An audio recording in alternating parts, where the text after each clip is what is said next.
Hello guys, welcome to Pronouncist, your pronunciation guide. Today we will learn how to pronounce the word shown on the screen. Penguin.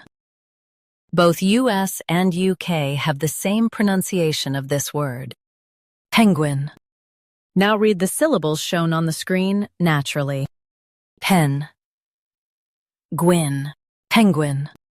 Stress pen and keep Gwyn light. Pen. Gwyn. Penguin. Stress pen and keep Gwyn light. Pen. Gwyn. Penguin. Stress pen and keep Gwyn light. Pen. Gwyn. Penguin. Practice repeatedly and you'll soon be able to say this word perfectly. The best way to practice is to repeat the syllable multiple times. The meaning of the word is a flightless bird. Try repeating this word several times to improve your pronunciation. We post daily videos on useful and commonly mispronounced words to help you speak clearly and confidently.